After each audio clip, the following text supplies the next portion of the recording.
whole time.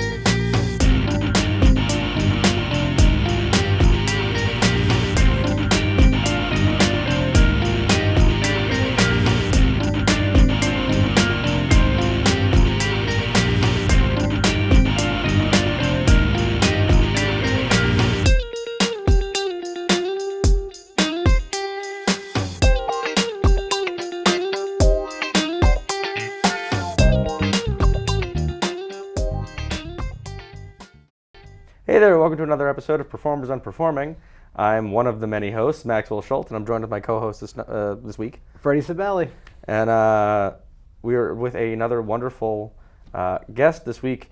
We are interviewing author and poet Gabrielle Nicole Bernier. Here she is. Yeah. Hooray. Hi. So to give anybody a brief version of this, we met vaguely through our friend Kevin, who I just learned you graduated high school with, which breaks my brain because in my head Kevin is like older than me, and No, he can't be. He's the same Because age. you and I are the same age. But we met through Kevin because like I had just written a book and he tried to get us in touch or something. He did get us in touch. And I bought your book, Honey is Sweeter Than Vinegar, and something else, but I don't remember which of the other ones I bought. I want to say 15 Years was the other one I bought. Read them both, loved them both, and then kept up with your writing, and now you're here. Thank you for being here. Thank you for having me. Of course. Awesome experience. Yeah. Psyched to interview another writer, because I feel like I don't hang out or talk with that many of them. Comedian writers, sure, but like prose writers, poets, not so much. So Honey is Sweeter Than Vinegar was a book you wrote in 2018. You also released in 2018 two other books, right? Okay, so Honey is Sweeter Than Vinegar I released first. I was going through a really hard time in my life at that point.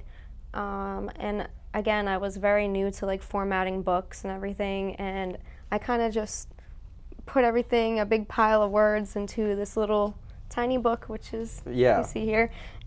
It's not great. It's not my best work, but it helped me to grow and realize what I wanted my books in the future to kind of look like.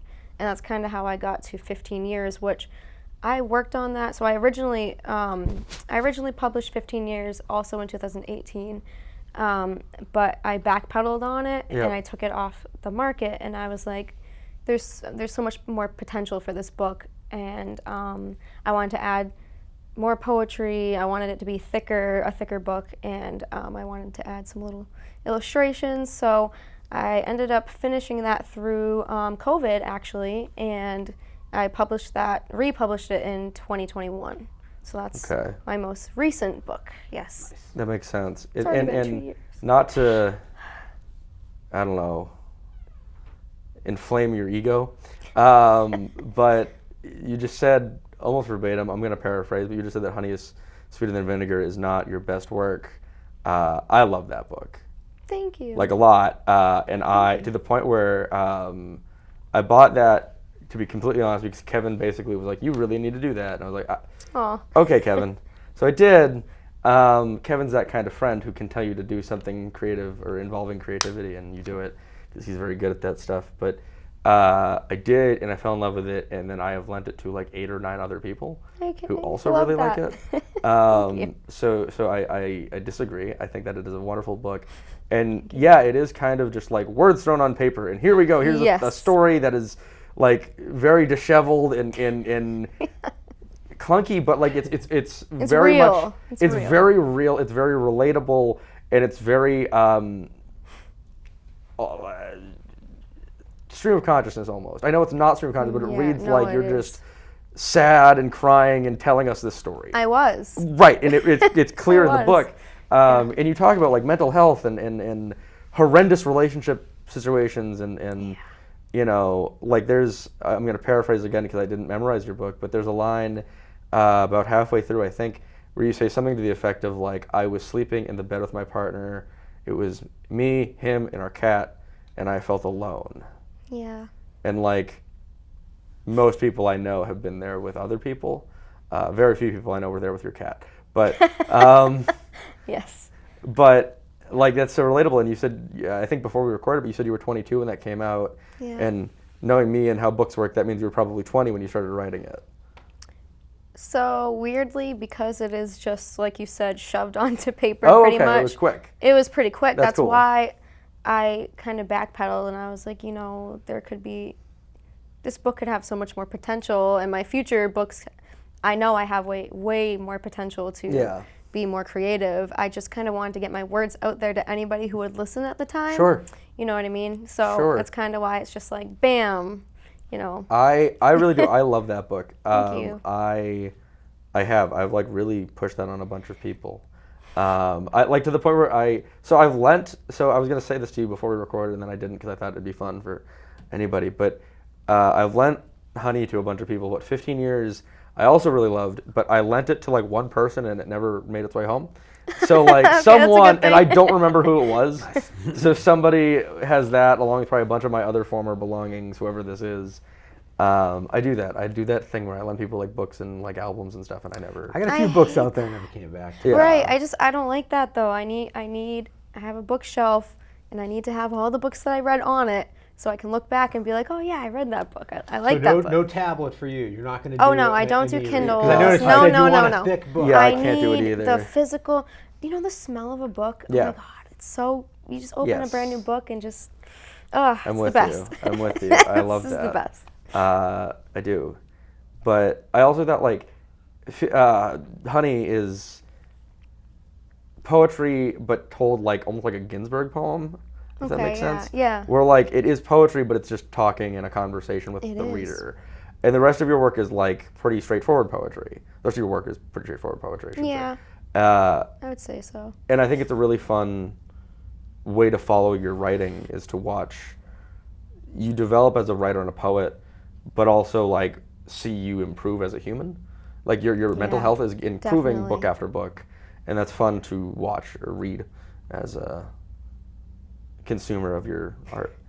Thank you. Yeah, absolutely. It definitely wavers, everybody's got their moments, their days, but writing for me is like such an outlet that even when I am feeling like going back to those dark moments or days, it's like, this would make for a great, just writing about your feelings is such a weight off of your shoulders. Yes. To just put it down on paper and then like close the book.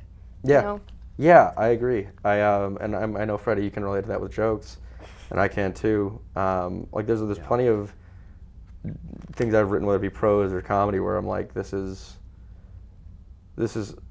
entertaining, probably, hopefully, but also it might be helpful to me to just like throw it at the world and be like, here's a thing that I can. And I think that kind of what struck me first when you were talking about the growth that you made from that book and how you feel you're a completely different person, or the art feels different too. And I feel the same way with jokes. Like there's so many jokes, and more so probably for you, Max. You've actually put out an album. I haven't put out an album, so I still can change a lot of things. But like, there's so many jokes at like opportunities. I'm like, I wish I just said this a little bit. Right. Like you could. Yeah. People, maybe they won't remember the first time you said it. Oh, for me, they definitely don't remember. Exactly. You can tweak it. Wait a few years and then come back out with a little different. As long as you don't change any words to the Feng Hua story, it'll be fine. Yeah.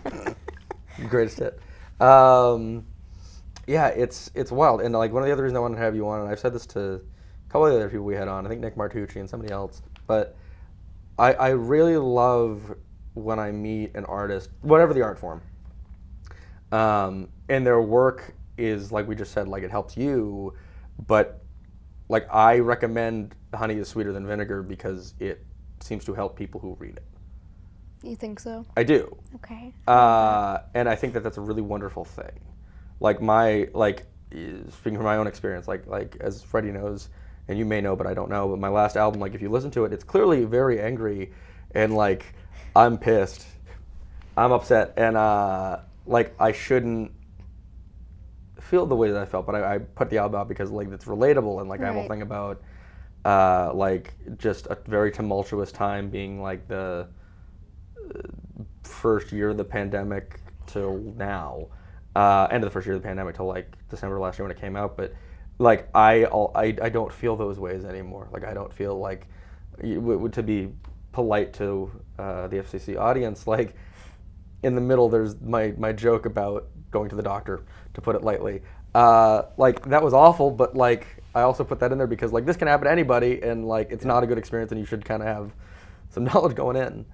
Sometimes you just need to put it on paper. Put it on paper, absolutely. You need get it out of your head. Yeah, you know? yeah. I think like one of the things with art of any kind is if you can, you should use it to help people, and I think you do that very well. Is what I'm trying to say. I definitely try, because I know I'm not as alone as like I feel sometimes, and I know other people do.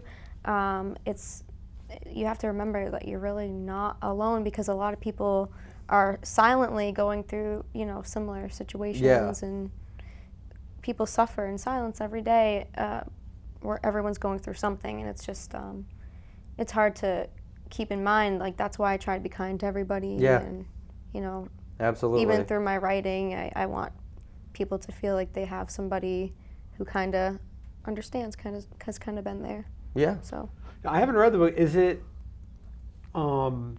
fiction, nonfiction, or is it? Well, I know I followed you online. I saw like some of your poetry stuff, which was beautiful as well. But could you describe to me the book a little bit? Okay. Before you do, I want to say that like Freddie's not being mean here. I asked him like 2 days ago to do this interview, and he was that's fine. Oh, yeah. So he came in with like I'm. He has no expectations. Right. Then. I'm interested to hear about. I love the way you're talking about it. It sounds beautiful. But I haven't read it. I just wanted to clear his name. Yeah. Okay, Freddie.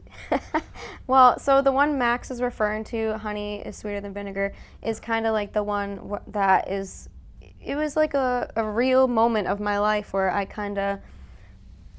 I was suffering, and I was going through a really bad breakup, and like I lived with this person for 3 years. I thought I was going to marry this person, and they turned out to be someone completely different than I thought I knew all this time, and it kind of just broke me as a person, because it's like how can you be with someone for even that amount of time, and you think that you know them, and they completely show a different side of them as soon as you break up. It's just crazy to me, and it kind of sent me into this spiral, like, well, what's wrong with me, and you know, what did I do to deserve this? And I kind of just had to get those negative thoughts out of my head and onto paper as quickly as possible. So that's kind of what the product is of Honey is Sweeter Than Vinegar. But yeah, 15 years is completely different. It is, so I started, well, I guess I can say I started poetry, I was 8 when I wrote my first poem, which at the back of the book, there is a picture, if you want to look at it, of my very first poem. Guys, this is the book. I'm going to plug it, because Gabby's way too nice to do that, I think, herself, but I'm going to say buy this book. Okay. Look at, watch, if you open the back, the last, the back, gotcha. Yeah, the last page. It's going to be hard to see because it's black and white, but this was my very first poem. That's awesome. I was 8 years old, and I'll read it if you guys want. That'd be great. Oh, I'm such an idiot. I thought you said the back of the book. I'm like, well, it is at the back of the book, yes, but so I can read it if you guys want. Sure. I was 8 years old. I had no idea what poetry was. I had no idea what I was doing. Just one day, I just started rhyming. So I wrote this for my 2nd grade teacher, apparently, to Miss Karen. It's called I Have a Body. I have a body by Gabrielle Nicole. I have a body and it belongs to me. I can make it do stuff. Would you like to see? I can make it tip over. I can make it twirl around. I can make it jump up and I can make it fall down. I can make it do cartwheels. Would you like to see? I have a body and it belongs to me. I was 8 years old. That's awesome. So I don't know where it comes from. I mean, my mom was always really good with words, and she can write poetry, but she never thought she was good enough to pursue anything in it. Oh, okay. So maybe it's a little heredity, I guess. Sure. I don't know if it works like that, but I'm gonna say it does. Sure. Yeah. So 15 years, basically, I was 23-ish when I first came out with this. So it was like a collection of poetry from over a span of 15 years of my life. Yeah. Now, obviously, I didn't write a ton when I was really young because I like I said, I didn't really even know the first thing about poetry until high school, really. So like there's a lot in here from the very early days of my writing, like high school poetry.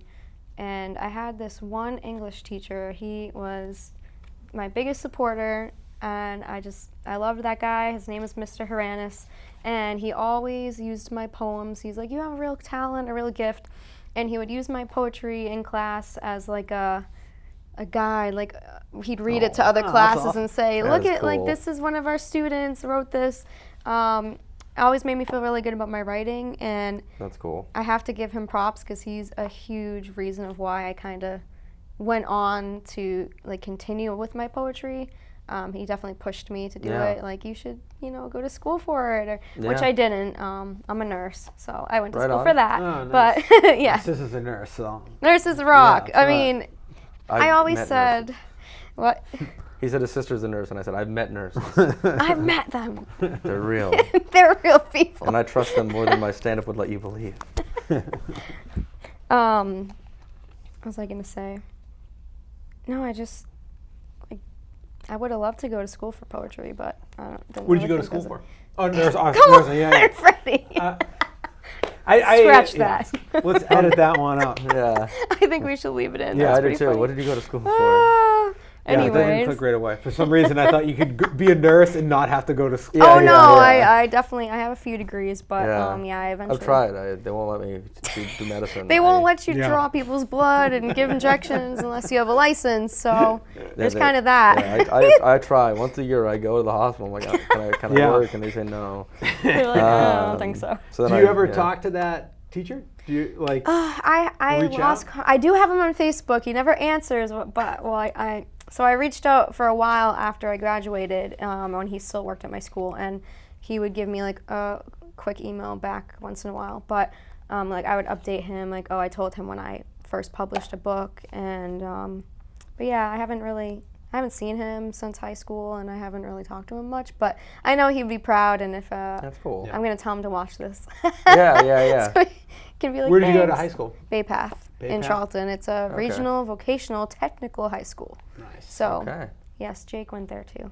Oh, cool. Yep. So, I didn't really know what I wanted to. Oh, that's what I was going to say. I will always be a writer first. I knew I wanted to be in the healthcare field. I just didn't know, like, what area of healthcare. Sure. But I have always been a writer. Like, this is number one for me. Yeah. I know I can't really make a living off it. I'd love to make a living off it. That's the dream. But that's the dream. But it's a dream. It's like, it's very difficult. it's not a pipe dream, but it's kind of. No, but it toes the line. Exactly. So I mean, I have to make money. So I'm Yeah. a nurse. No, I hear you. I'm a nurse too. I did go to school for writing, and I am not making a living on it. So I hear you. I'm glad I didn't waste my time. No, I mean. I didn't waste my time. Like, I got a lot out of it, but I also don't I haven't written a bestseller, or, you know what I mean? Well, just because you go to school for it, I mean, that's half the battle. It's like, you gotta have connections and stuff, man. Yeah. I'm getting there. Yes. When you get them, let me know. Yeah, well, I got a lot more in comedy than I do writing, but prose writing. I mean, it's all writing, but so the show is performers and performing, and part of the reason we're having you on is because I think of any kind of writing like this is performing. You are presenting yourself to whoever may read it, and it's like blind performing. I don't know what other term to throw at it, because you have an audience, or an assumed audience, Right. but you likely will not know who most of them are. Right. You'll never see these people. Yeah. For example, I bought that book, and this is the first time we've been in the same room. That's true. That is true. So it's not my fault you live far away. I'm just kidding. Hey, I've tried. I do live far from you, though. So thank you again for being here. I know it was a commute. But it's so interesting. I wrote a book to right around the same time you did, but getting feedback from people you don't know is so bizarre. It is, and it's very vulnerable. It is very vulnerable. That's the thing. Obviously, it's vulnerable to be up on stage and you're performing in front of people, but it's also just as vulnerable to be putting your feelings, your raw emotions, your feelings, everything that you don't even want to think of. You don't want to have to go back and think wow, did I really just write that? Yeah. You're putting it out there. This is a true story. I had like a phobia of writing stuff down. Like couldn't do it. Wow. I know exactly what it stems from. I had this. I remember to this day. It was a Star Wars: The New Hope journal. Okay. It had Luke Skywalker on the front, and I wrote about. I'm not going to say her name now, in case she sees this, but I wrote about a girl I had a crush on. This is in elementary school. Aww. And you know, I wrote like a lot about it. Like, I think I said I wanted to go like camping with something like stupid like that. Sure. And my older sister one day, like and my little brother, they came just like walking into the room, reading off like everything I wrote. And I was you like, must have felt horrible. Oh my god, I died. That's so embarrassing. It was the worst. It was the worst That thing ever. is And terrible. I was like, I am never Never writing again. down anything ever again. That's awful. Ugh. Here, I'll put this back I'm so for glad now. I don't have that experience. I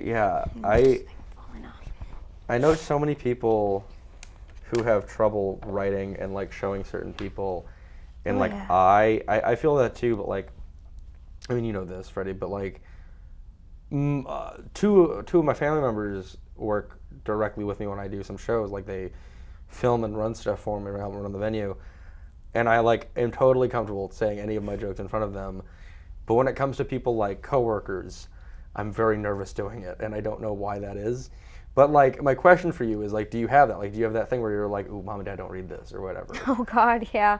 But thankfully, my parents are like, what's the word? Completely living under a rock when it comes to social media, which is where, I mean, obviously they have my books and stuff, and yeah, there's definitely a few risque poems in there that I'm like, oh God, my mom's gonna read this and be like, what the hell? Yeah.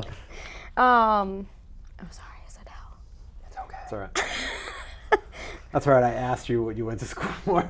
Yeah, you're fine. You're fine. There may be It's a okay. couple of cuts.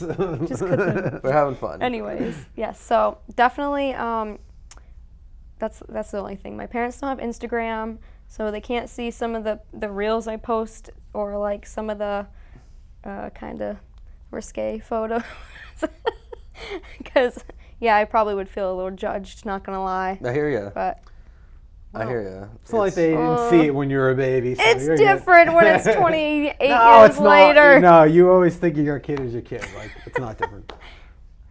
Although I it depends what you're suppose. posting, I guess. I haven't seen them. Yeah. I don't know. I don't post any risque photos of me, but I definitely have like really gross jokes that are very personal. That like my dad like I did a show a few days ago, and my dad was sitting like very like not much further than us, and I was telling him like a very like vulgar, gross thing, and like I'm just fine with it. But like I was also saying the same joke in front of a customer of mine. I was like, please keep coming to my work. Like, please just don't remember this information about me. Yep. And it's so weird that, like, I care more about the strangers than the people that are close to me at this point. I used to not feel that way, but I do now, and I don't know why. But, like, maybe, I don't know. Like, have you ever gotten, like, weird feedback from somebody you don't know? I'm trying to think. I'm sure. Oh, can I put this on the air? Because this was bad. Okay, so when I first published that, because I used a company that goes through Amazon, my books are on Amazon. Yes. We use the same company. I did Ingram Spark, and then I did what's the Amazon one? CreateSpace. Yeah, CreateSpace. Well, it doesn't exist anymore. I mean, but yeah. I'll tell you about that it's called later. something else, right? Yeah, it's Kindle Direct. Yeah. Yes. That. Same thing though. The exact same thing. Same thing. Yes. Well, so I used those, and it went on Amazon, and I think it was like my first or second review of the book. Somebody anonymously, of course, because nobody's got the Cojones. Yeah. That's what I was gonna say to step up. That's a good one, right? We can say cojones. Sure. Someone said, okay, let me think. I probably have a screenshot of this somewhere. This sounds like it was written by a welfare child. I guess she needs the $15 more than me. I think I remember seeing that, yeah. Oh, man. I wanted to punch someone in the face, Yeah. honestly, but I'm pretty sure I talked to our mutual friend Kevin about that, like, why? I had it taken, they'd take it down. I literally but I put a did see message it, into like, when Amazon and was like, get this review off. I think that was up, like, when I bought that book. Yeah, probably. Because I remember seeing it being like, why? This is needless. It's because people will always try, if they see someone trying to better themselves, they're going to try to put you down. Yeah. People are like that. They get jealous. Yeah. They're like, oh, well, she's doing something with her life. Let me just stomp all over it. Yeah. You know, like rain on her parade. People always want to, like, see people fail, but never build them up to see them succeed. It's. I don't understand it. I never will. It's the complex of you always need to be better than somebody else. Oh, yeah. Which I don't really buy into, but a lot of people do. I don't either. No. All I could think of was like how much better your content must be than mine, because like I would take that as such a compliment if somebody said that about me. What? Like, oh wow, they like my material. Yeah. I was so mad because I was like, I did not grow up on welfare. My mom worked very hard. My dad has been disabled most of my life. Okay. And my mom supported my family, and we were not on welfare. So you know what? Yeah. I could say some not nice things, but yeah. Well. But no, Amazon was nice, and they removed it because I'm like, this is inappropriate. Why are we gonna let this just sit here? Yeah. So. Yeah, I never had anything like that, but I definitely had like. Yeah, let's hear your. Like reading, I would do readings, or like, you know, I did when my book This Is Why You Know Me, when that came out. I was doing some reading shows, but I was also doing some like hybrid comedy and readings shows, which were weird but fun. But like I definitely had feedback from audience members, and like my biggest pet peeve. So like one of the best things I like about criticism in either field, prose or stand-up, is when somebody can tell me that they don't like something and why they don't like it. Like if I'm hitting home, offending somebody, and they're like, "This is why." Yeah. Great. But what bothers me is when I do something and they're like, "That's offensive to me. That made me upset." Whatever. Know why. And I say why, and they say, "Yeah, I don't know. It just did." And I'm like, "Well, you're not helping anybody." That's not a good answer. Like if you can enlighten me and make me aware of something that like is, you know, troublesome in my writing.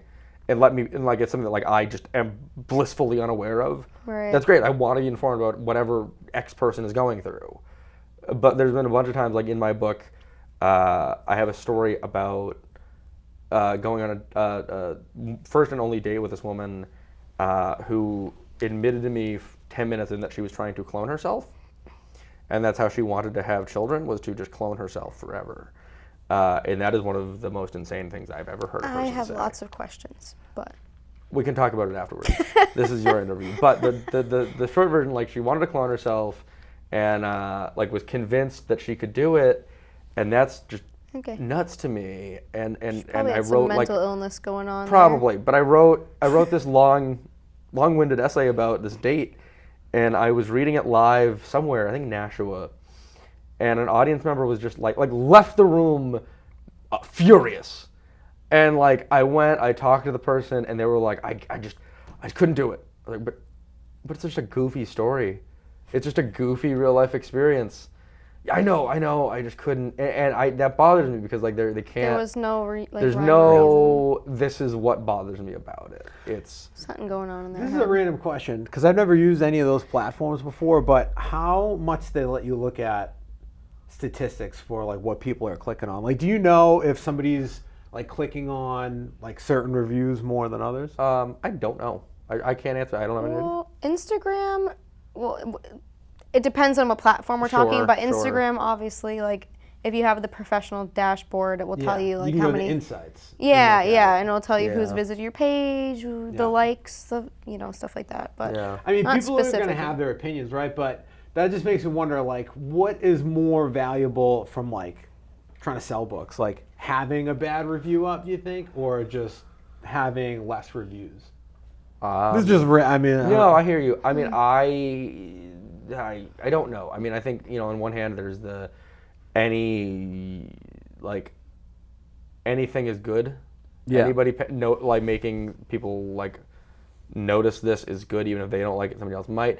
But there's also if there's that negative review or many of those negative reviews, the person may not buy the book. Yeah. Or look into the book. Right. It might deter people away. Right. Yeah. So and also someone leaving a review like that is a troll. They're not like definitely. It's like I had a few choice you don't want people. Trolls on there, but Right. I kind of had a few choice people. I'm like, I wonder if this is who it was. You could just tell sometimes who did I make it? Who did I? Yeah, it's so tricky to be. I don't know, because. Yeah, I don't know. I mean, I would say if you're huge, like you're, you know, a massive writer that like is a household name, it probably doesn't really matter. That would be like a drop in the glass. Right, know, but like, if you're somebody who's getting 8 reviews total on a thing, right, you wouldn't want then that. it really matters. Yeah. Then you really don't want that. Which is why it was like, and it was like the second review. Yeah, not to say that you're getting What 8 the reviews. heck? I'm more talking about me, but No, it's true. It was only, I didn't have very many, and so it looked bad. yeah. You know. It's People. yeah, it's tricky, and that's part of the reason why I haven't written a follow-up to This Is Why You Know Me, is it's such an ordeal to do a book. It is such a process. Yeah. Like, It definitely is. you know, I don't know your experience, but like, I mean, we just talked about that you wrote and released Honey is Sweeter Than Vinegar super quickly, but This Is Why You Know Me, I started writing that when I was 20, and it came out like 2.5 years later. Just because it was a whole... A lot goes into it. People don't lot really goes into understand. Like, A if you lot want goes it to into be perfect. You know? Yeah. You did the illustrations in that? I too, did, you said? yes. Yeah. So it's why it took even longer, because it's like, first you have to go through and put, the formatting alone is a nightmare, Oh my God. because You have to proof after upload. proof and Oh my God, I know. And if it's not just right, like I don't even know how many times I had to go through and redo margins because my it God, I wasn't know. fitting on the page right, and I'm Yes. like, what the heck? And Yes, I hate that. I must have had to upload it like 50 different times. Yeah. So it was very Oh yeah, same. long time. Same. The page count for my book changed 1,000 times without a single word changing, because it was just like ever so slightly I had to change Right. it. It's a lot. It's a nightmare. It really is. I can't stand that part of it. I love writing, and I love writing prose and essays, and I mean, I'm mostly an essayist, but like, yeah. And I don't know about you with your books, but like, well, I guess we know about Honey because we talked about it, but like, I went through an editor, and she's become like a near and dear friend, but it was, you know, the book was probably done 6 months into writing, and then 2 years of editing. Takes, yeah. I didn't do an editor. I was the editor, Yeah. and that's why it took it. Like that copy right there, sitting right there, is actually not the copy that is on Amazon or in Barnes and Nobles, because if you look at the binding and the spine, the word 15 years is crooked. Ah. And I was like, oh no. Oh, wow. Is it I had really? to fix hide it. that. Like very. Oh, that is... you redid it I for that? I did. Oh, my God. I did. Come on, it's like ever so crooked, and it just doesn't look right. I'm like, dang it, it's not sitting flush. Like it needs to. I have to redo it now, and there's like a few errors I think that I probably reread that book hundreds of times. Oh yeah, I have reread This Is Why You Know Me a lot too. I get Yeah. it. You know, I I mean- actually thought, because it's like... You see tall though, you know what grass blowing around, it like kind of looks like it's supposed to be blowing around in the wind. Sure. We're going to go with That's that. what I would have said That's to an myself. older copy. I've had that one in my closet for a while, and I just can't look at it. Until today. I'm like, oh Yeah. no, it's so crooked. I mean, I have a question. yeah. Oh, sorry. No, go. Did you have illustrations in mind before, you know, you place them in, and like, are they in for No. certain spots? You just sort of... Oh, okay. So wait, I get your question, I think. So first I went through and put all the actual poetry and like little prose pieces on each page, and then I went through after and was like, oh, like whatever came to mind that Sure. would be a good little doodle, I kind of just went with it. You can flip through if you want. Oh, yeah. There's like, it's not every page, but they're just little doodles. Okay, so it's sort of like how it is on your social media, on your Instagram. Kind of. I mean, yeah, I do doodle a little bit. Oh, that's great. Yeah, so Yeah. I just whatever kind of what's the word? Went along with what the poem was saying, and Sure. like, oh, like this poem has something about puzzle pieces in it. Let me draw some little puzzle pieces, Yeah. or you know, Nice. something like that. That's cool. Just whatever kind of came to my mind. Yeah. I like to doodle. I mean, I can kind of draw, so a little bit. That is- It's not like my first art form that I Yeah. can do. I'm not amazing at drawing, but I can doodle a little bit. I got Yeah. a stick figure, and that's about as far as I can go. Can't draw humans. Don't ask me to draw I a can- face or a human. I can't do it. I can't do Nope. anything. That's like my weakest link. In Hands, right? Nobody can draw hands. Right. That's No the one Yeah. can biggest ever thing. draw hands. Yeah. No. That is I my won't Those are even weakest hard. try. link. I'll I draw can- Simpson hands. Yeah, perfect. Cartoon. It's Yeah. fine. Cartoon hands. Perfect. There you go. I only draw in the winter. My character's straight mittens all the time. Then you don't have to worry about it. There you go. Drawing in the winter. That sounds like I draw a lot of Frosty the Snowman. That's all I get. Smart. I was actually in a grocery store today, and they were playing Christmas music. Oh God! Which is Excuse me, why? It's Christmas in July. What's yeah, today? I guess it is like we're recording this in the end of July. Oh yeah, it is. But it is Christmas. Still super weird. Isn't it the 26th? It is.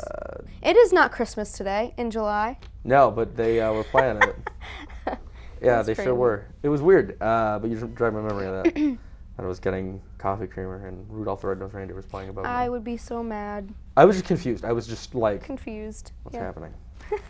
But yeah, Very well. have you? I mean, to my knowledge, the answer to this question is no, but I could be wrong. Have you done any like public readings?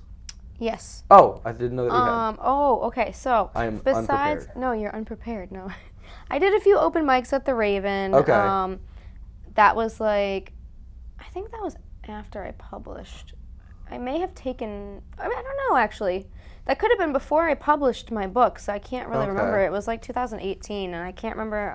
Like what part of the year? Yeah. It was summer for sure. It might have been after I published my books, but I did a few of those, and then the most recent thing, what was 21? We went to. I was invited to. Where the heck? It was New York. Okay. Jake, where were we? Oh, I forget. But it was near New York City, Manhattan. Okay. It was Manhattan. This person, I guess he likes poetry, and he's a musician. Okay. And he picked a few poets, like 12 or 15 of us, and invited us to Manhattan so he could play a musical piece on the piano that he felt coincided with our poetry. That's so cool. So we all got up one after the other and like read in front of this little audience, and then he would perform a piece that kind of he felt like the rhythm and the tune. That's really cool. Yeah, it was really neat. That's really cool. It was he streamed it as well, and I think I might have it on a CD somewhere. That's cool. But it was called When Words Become Sounds, I believe. Who was the musician? Margan Alexander. Cool.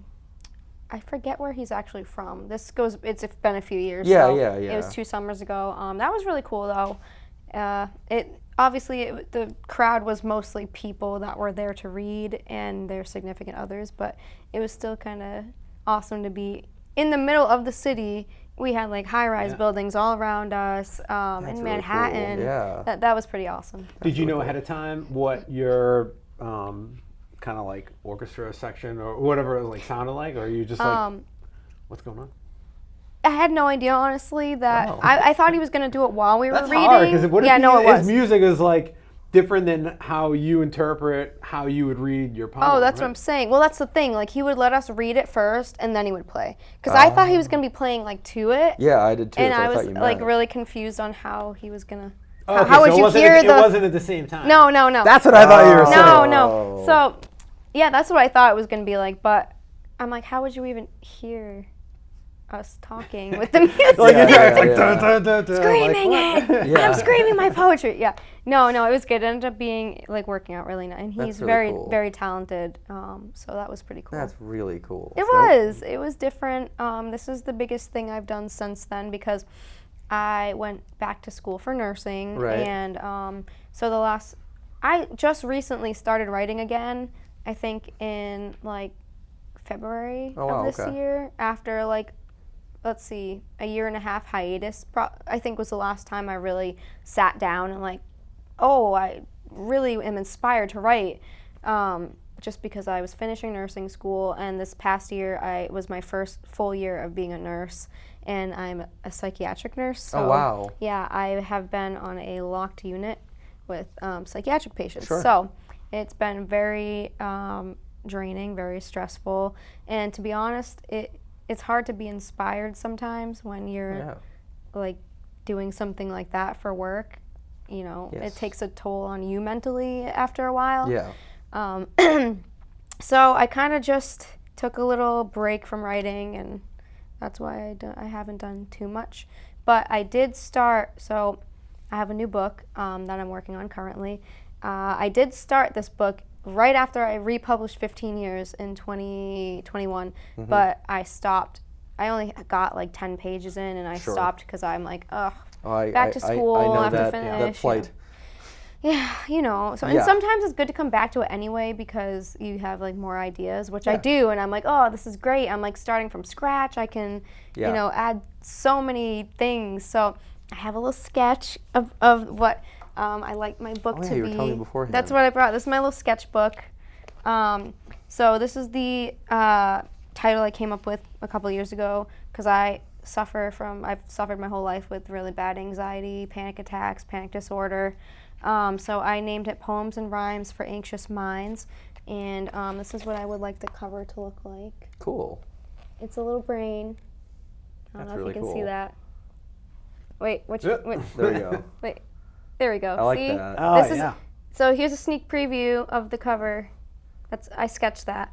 So it's going to be really a cool. book on mental health awareness and mental illness and people that struggle with anxiety disorders, depression, suicidal thoughts, just for people who struggle. Do you, this is probably a long shot, but do you know the author Kate Bornstein? It sounds familiar. All right, so they're non-binary. They're a wonderful person who writes about mental health as well as like queer mental health. Okay. I would often lend that book to people alongside one of Kate Bornstein's books with like the precursor, like, okay, read the Kate Bornstein book to like kind of get a laugh, but not really feel better. And then read your book to like feel sad, but probably feel better. Feel better at the end. Yeah, okay. But I usually would like give that with, I forget the name of the Kate Bornstein book, but it's something along the lines of like 101 Reasons to Not Die. Oh, and it's excellent. I love that book, but it's kind of absurd.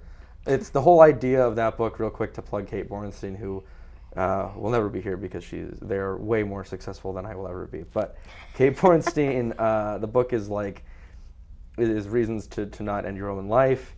But they range from like there's so much to live for to like there's drugs you haven't tried. So like it's very it's goofy, you know, but like it makes you laugh and you have fun with it. But yeah, I do like you work a lot with mental health stuff and it's wonderful. That's why I decided to do that for nursing. Makes sense. But obviously, like I said, the more I'm there, the worse it makes my mental health. Yeah. Because I'm giving so much of myself to these people that are in their most vulnerable state of needing that support, but then it's like, who's there to take care of me? I mean, I do have my supports, but it's just hard when it's like you're being drained of your energy. Oh yeah, no, sometimes I get that, and I get it. It's tiring. Yeah, I totally can sympathize with that, and the idea of like work and just life in general preventing you from writing or being creative, whatever the thing is. It happens to everybody. I mean, with any art form, a lot of people, it doesn't mean that you stop doing it. It just means you're taking a little time, and when you come back to it, you're going to see things from a whole new perspective and do things that you probably never would have done. Yeah. Like, it's needed sometimes. It is, absolutely. Like absolutely. Unlike you, like you write, and I mean, not recently as you just told us, but you were just like, really just pumping things out really steadily for the bit there, and I'm not like that. Like I wrote This Is Why You Know Me. It came out in whatever year, 2015 I think, and no, it was 2017 or whatever year, and I haven't published any prose since that. And it's just recently that I'm even like thinking about doing it again. Yeah, well, because it's so much work too, like you said. And stand-up has taken over so much of my life. Right. Which is a great thing. Any powers that be, don't take that away from me. But it has been going really well, but I haven't written much prose. So like I'm finally, like much like you were talking about, like I'm getting back in, and it's been fun to like not redo, but like do something again familiar that is unfamiliar. Right. So it's been nice. But again, you're gonna be in like completely uncharted territory now because it's been so long. It's gonna be like all these new ideas flowing, and I swear my best writing happened in the times where I took like a hiatus and came back to it, and then it's like this whole new world was just unlocked, and this new way of writing was unleashed. And honestly, that is kind of why I was really pushing to get 15 years. Because I grew so much in a span of from 2018 to 2021 alone. I grew so much as a writer, and I'm like, I need to take this off the market and redo it because I have so many better ideas now for it, and how to like make it look better. The cover is completely different. I redid everything. I never retouched anything in my book. Once it was out. But there's definitely like parts of it I can't read anymore because like doesn't even sound like me anymore. Right. Do you get jealous if you see like an author or somebody you follow putting out material and you're like, because I do as a comedian, like it's hard to take time off crap. because when you see people like they're posting on social media, they're doing whatever, you're like, oh, I gotta get up there, I gotta get on my game. Exactly. I do. I do. Out a book, but like. You feel it. You feel that pressure. Absolutely, yeah.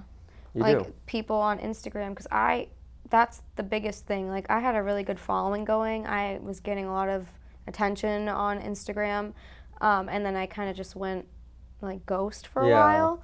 And all the meanwhile, my peers are out here pumping out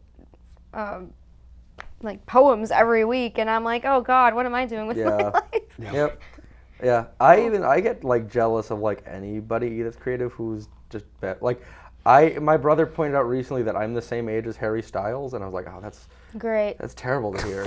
I hate that. Look at how old's Harry Styles? 28. He's 28 apparently. Yeah, I didn't know that either. I learned that like a week ago. I was like, oh, of course he is. Great. You guys are both making me feel old. Yeah, of course he's my age and has been famous for like 15 years or something. No way. I feel like he's been famous forever now. No, well, it doesn't matter. But I know the name, but I couldn't. Watermelon sugar high. That's one of the only songs I know. I thought he was an actor. He's a singer. He's acts both, too. isn't he? Does he do? He was in something last year with Nick Kroll. I forget what movie though. Yeah, I forget. Don't something. Don't look down. I have no idea, but I remember he was in a movie recently. Yeah, but Ooh, I'm sorry, because I'm gonna forget about this. No. I've only done this show with like other comedians. One of them specifically is like a movie guy. Yeah. Everyone I asked, no one has said yes yet. And I'm not anticipating you two, but I have a question. Okay. Have you ever seen Problem Child 1 or Problem Child 2? No. Damn it. You can't no one say is going to that. say yes to you. No one is going to say yes to this. I mean, nobody we have lined up except... if anybody out there has seen Problem Child 1 now I'm going to watch it, though. Why? 2. What were you going to... What's the reference here? I don't even know why we're talking about it, but I do love the movie, but nobody saw it, and I was like, all right, I'm going to ask every guest I meet here until somebody answers yes. Sorry, and then I'll start asking. I mean, I can only think of one future guest coming up that maybe has seen it, and you got to wait a little while for him to come on, like a month. I highly recommend it. It's a good movie. But I bet Tyler Tuttle has seen it. I bet Tyler Tuttle knows that movie. All right, in the sake of consistency, you asked your silly question, so I'll ask mine. I've asked this every episode I've done. All right, so if you notice, we got the two books, and in the middle, we have a McDonald's Bo Peep toy from Toy Story 4. I was wondering why that was there. All right, so. And what's the significance? So there's none. Okay. There's no significance. So a little bit, but not really. It doesn't matter. So every episode that I do, and I think that everybody's done, there is like a little like centerpiece on the table. It changes every episode. Oh, okay. Just happens to be Bo Peep. This week. Okay. So yeah, there we go, Bo Peep. And I. It's a good angle. Yeah, it is. She looks very feminine. She does look very feminine. But With a also little bow. like. Oh man, I'm gonna go on a real deep thing here. So I do this thing with comedy where when I book shows, I give comedians little trinkets like this. And they're usually like McDonald's toys or the like. I think this is a McDonald's toy. But so this is you if you want, you get Bo Peep when we leave. You can have Bo Peep. I would love to have Bo Peep. I chose Bo Peep for this episode because like you kind of follow the same trajectory if you followed Bo Peep's storyline for the last 4 movies, where like she starts out as just like Woody's like girlfriend person, and then like leaves the whole scene and comes back as this like strong, independent person who's like conquers the whole like place. So you get Bo Peep, but you also have to answer the question: do you have like a McDonald's or similar cheapo toy that you like that really sticks out in your brain from childhood?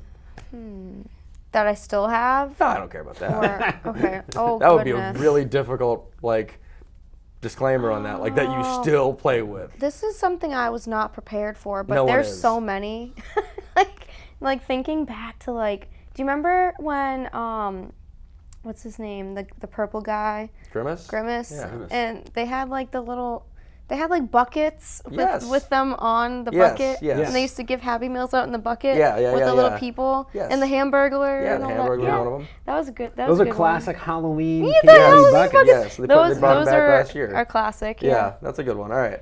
That's not it. There's just so many, but I'm like, That, oh my I'm gonna say, goodness. no offense, that is the lamest McDonald's toy. The bucket? Come on. bucket. There's gotta be a better toy You than know that. what? Maybe I put it on my head and ran around the house as a child with it on my head. So, like, Okay. Freddie, I'm with you. I've probably noticed, so, like, my fiance loves those buckets, collects those buckets. See? She really does. But, You're like, there lame. is Oh this my God. weird disconnect where there's, like, certain people that are like you and I who could not care less about these buckets. I liked the lucket. Yeah. The lucket. It's The a lucky Luckets. bucket. you know, The And then lucket. I know it's not a few people on the other I side. swear, Gabby, I sent you. My brother last year gave me a Yeti bucket for Christmas. There's such a thing. And I was like, he was telling me how much this bucket costs. I'm like, you're an idiot. And like, it made me hate buckets. So It made me hate buckets. It's Well, got I nothing don't to do know with who you. would pay like $100 for a Yeti bucket. it was like I would it pay was probably like $6 $100 for a McDonald's bucket Yeah. and a Happy Meal toy. Right. It did. And a Happy Meal. The lid is kind of cool. The lid. I sit on it. I don't use it for it. It's my too. chair. It's too nice. I'm like, what my am I going to living do room with this chair. bucket? It's like made of gold. I can't use it. Yeah. He's like, I like brought it on a boat one time. He's like, you didn't put fish. I'm like, what am I going to do with this bucket? Like, if I can't put fish in it, I can't like. Beer, Yeah. maybe. Am I allowed to say that on Yeah. Beer. Yeah, but it's a hard bucket though, so you're clanking around. You might break a bottle. But yeah, Man. I don't know. Well, then you got, I don't know. Anyways, enough about buckets. Enough about buckets, guys. But I do like asking that question because it lightens the mood a little bit. I've had some pretty fun answers. I would have to actually think about which one would be my favorite. Well, Because maybe that's now you some got other me time, thinking 'cause- of like those little like Sega video games. I was just thinking of those. Yeah, those were I so loved fun. those. Those are so oh, fun. those were good. Oh, Yeah, there's there were a so lot many. of there were a There's lot so of cool many. ones. There were a lot of cool ones. Okay. The answer I usually give is I had a Gonzo that was half Gonzo, half motorboat. Like his body was a boat, and I don't know Oh why. my gosh. But that's the one I usually say. Like, it was weird, and I think about it way too often. This Gonzo boat. It thing. lives rent free. Yeah, it does. It does. I think about the Gonzo boat a lot because Was it Gonzo? Was it Muppet Baby Yes, Gonzo? no, or regular, Oh my goodness. regular Gonzo in like a motorboat. Because I remember the Muppet Baby toys. I feel like I do do too. This too. wasn't a Muppet Baby though. It was regular Gonzo. I had a Muppet Baby book I got from, I think Muppet Babies with Burger King. I might be just saying that because of the bees, but I think it was Muppet Baby Burger King toys, and they came with a book. And it was like the toy went along with the adventure in the book. Yeah, that's cool. Could have been Burger King. Yeah, sounds like a Burger King. I think it was. Deal. That's all right. That's all right. I said Burger King, McDonald's. Burger King McDonald's. original chicken sandwich. Come on now. I also good. had like I don't remember his name. His name was Max, but I don't remember like what his significance was. But I had a Max toy that was like it was like a side character in Inspector Gadget, I think. Oh, yeah, I loved Max, those yeah. movies. Yeah, but I loved that because it was my name, and he had like a little like grappling hook thing. Inspector Gadget was yes. a movie? Yes. I know the bunch of show more them. than the movie, but yeah, Oh, it was a cartoon when I was a kid. yeah, it was a I didn't cartoon, know and They then made 'em Matthew into Broderick movies. starred in the movie. Yeah. We're derailing way too much, and we're Yes. getting toward the end. But what's your favorite Inspector Gadget? No, I couldn't even tell you. It's been so long. yeah, Anyway. I guess Matthew Broderick. I don't know anybody else. Dr. who played Claw, that role. right? That Yeah. was Inspector God. Gadget? Yeah. Dr. Claw. Yeah. But we are winding down, so I do want to ask: is there any like? Granted, this is a banked episode; it'll go later. But is there anything you want to plug, like social medias, where people could find your Oh books? yeah. Okay, so. Or I guess just this one. But. Well, because I'm working on this new one, I'm hoping to have it done within a year. That's like my Cool. projected date. Cool. But yes, I do put out. I've been doing a lot of blackout poetry. You if have. you haven't, did I've you noticed, notice? yeah. So I'll take like somebody else's poem and I'll pick out words from it and make it into like a new poem, and Yeah. I'll black the rest of it out. And so I've been doing that a lot just to switch things up. It's a different kind of creativity, I guess. Rather than having to like come up with my own words. They're already there. You just have to pick which ones would make Find 'em. your own little poem. Yeah. I like That's that. cool. Been doing that. So my Instagram handle is @QueenBeePoetry, and there's a little underscore at the end. That's me. And instead of B, like B-E-E, it's Queen Bee, because my last name starts with a B. So that is in the back of 15 years. I think I have my handle like not in the backpack, but in one of like the back pages. In one of the back pages, it'll say so @QueenBee, just B Poetry. Yeah. Yeah, that's my writing page. Oh wait, I don't know. It's here. It's there somewhere. It's on this page. If you zoom in, I promise it's there. But promise. yeah, but very cool. Your Instagram is full of really fun poetry that you've been writing, and I do enjoy it. I'm trying to switch it up a little bit. Yeah, it's been fun. I definitely do still like write about mental health, and you know, I have my dark days. But honestly, sometimes my dark days are where my best poetry comes from. Sure. So Absolutely. I still do that. Yep.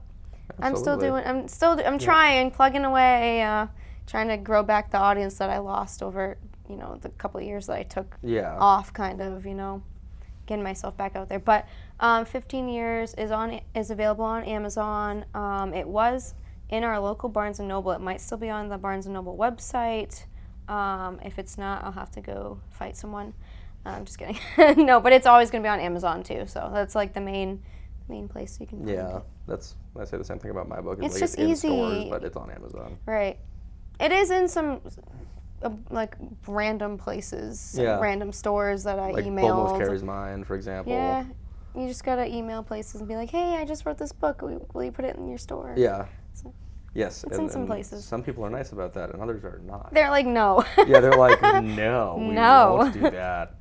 I've had a good amount be like, yeah, we'll order a few. I'm like, thanks, cool, same. okay. I had one be like, yeah, we'll order a few if you give us like a $150 deposit. And I was like, that defeats the whole purpose of I'm this. trying to make money. That's not ordering. This might not make that much money in your store, so no. Yeah, no. I won't do that. And then the bookstore that said that closed, and I said, I get why. Oof. They went under like a year ago. I won't say where it was because they were pretty nice people. But that was really ridiculous. But they were local to here, and they went under about a year ago. But yeah, no, I do love your writing. I think you should reissue Honey because I love that book, but don't do it if you don't want to. But I will probably continue to lend it to people. Such an original. It's an OG right there. Yeah, I do. I like that book a lot. Thank you. Kevin has definitely done a few favors for me, and I've done some for him, but I bought that almost as a favor to him, and it turned out it was the other way around. Oh, thanks, I really like that book. So I love that. Thank you. Yeah, of course. Anything you want to have left to No, say? it doesn't get much better than that. That's a right. quote of the year, man. That blew me away. All right. That was very poetic of you. Right off the cuff. I have some copies with me. I'll sign it for you. Yeah. Oh, wow. Thank you very much for tuning in. This has been Performers and Performing, the show where we interview local or not so local sometimes authors, poets, musicians, comedians, actors, or whatever else is considered performing. I've been Maxwell Shultz. Freddie Scibelli. And this has been our guest. Gabrielle Bernier. Gabby Bernier. Gabby.